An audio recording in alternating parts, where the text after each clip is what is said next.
काम राजस्थान की सरकार ने किए हैं, लेकिन केंद्र की बीजेपी की सरकार जिसकी रोज बड़ी बड़ी बातें करने में लगे रहते हैं सदन में बीजेपी के नेता, आज 50 रुपए गैस सिलेंडर पर बढ़े हैं। आग लगा दी महंगाई ने, पेट्रोल डीजल की रेटें बढ़ गई, गैस सिलेंडर की रेटें बढ़ गई और गैस सिलेंडर पे सब्सिडी खत्म कर दी। ये पेट्रोल डीजल और गैस सिलेंडर में जो पाप बीजेपी के लोग कर रहे हैं उसके कारण महंगाई बढ़ रही है, लोगों का रोटी मिलना मुश्किल हो गया, रोजगार बिल्कुल बंद है।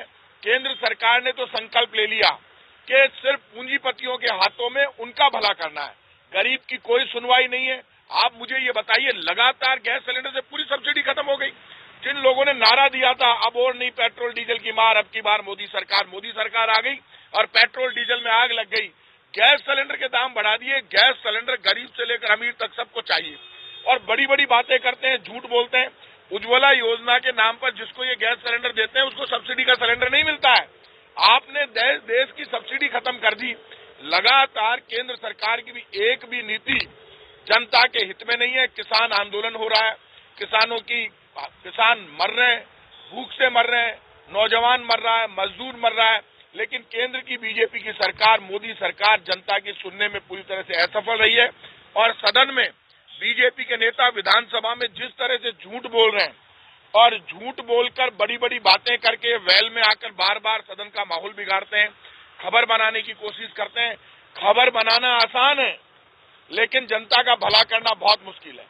कांग्रेस की सरकार राजस्थान में जो भी योजना लेकर आई वो स्टेट के वेलफेयर के लेकर आई। और आपको पता है कि सरकार आते ही फर्स्ट कैबिनेट मीटिंग में हमने क्या किया, बुजुर्ग, विकलांग और विधवा पेंशन 500 से 750, 750 से 1000, 1000 से 1250 और 1250 से 1500 रुपए की 78 लाख परिवारों को जो पेंशन मिलती है वो कांग्रेस की गहलोत सरकार तब लेकर आई थी 2008 से 13 के कार्यकाल में, लेकिन इन्होंने कुछ नहीं किया। राजस्थान में पेट्रोल डीजल पर वेट हमने कम किया और ये एक्साइज ड्यूटी बढ़ाते रहे पेट्रोल डीजल पर, original excise duty, additional excise duty, special excise duty, और एक्साइज ड्यूटी में भी आपने राज्य का हिस्सा कम कर दिया।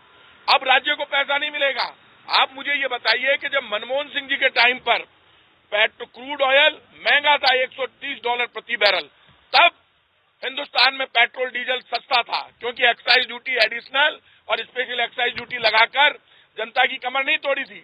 अब जब क्रूड ऑयल सस्ता हो गया, पूरी दुनिया में $40 प्रति बैरल है, तब आप एक्साइज ड्यूटी बढ़ाकर जनता की जेब काट रहे हैं। ये इसलिए कि प्राइवेट जो तेल कंपनियां हैं उनको, गैस कंपनियां, उनको फायदा पहुंचाना, इसलिए इतना षड्यंत्र हो रहा है। यहाँ पे विधानसभा में जितने भी बीजेपी के नेता बोल रहे हैं लेकिन वो एक भी आवाज जनता की नहीं उठा रहे। किसान के पक्ष में कभी बीजेपी के नेता बोले नहीं, जनता के पक्ष में बोले नहीं, इनके पास मुद्दे नहीं है और बिना मुद्दे के सदन का समय खराब करने की इनकी आदत पड़ गई। देखिए, बजरी को लेकर मुख्यमंत्री और पूरी कांग्रेस की सरकार चिंतित है। बजरी को लेकर हम खुद ये चाहते हैं कि सुप्रीम कोर्ट में बजरी को लेकर राहत मिले, बजरी माफिया खत्म हो और बजरी की खुली बिक्री पहले की तरह हो, नीति स्पष्ट हो, नियत स्पष्ट हो। हमारी नीति और नियत स्पष्ट है। हम तो चाहते हैं कि बजरी जनता को मिले, सस्ती मिले, और उसको लेकर मुख्यमंत्री खुद मॉनिटरिंग कर रहे हैं और पूरी पॉलिसी बना रहे हैं। बजरी में जो हालात क्रिएट हुए हैं पूरे देश में, उसमें मुझे उम्मीद है कि सुप्रीम कोर्ट की एम्पावर्ड कमेटी यहाँ दौरा करके गई है और एम्पावर्ड कमेटी ने सब पक्षों को समझा है और हम ये उम्मीद कर रहे हैं कि अब बजरी से राहत मिलेगी और राजस्थान में बजरी को लेकर प्रॉब्लम खत्म होगी।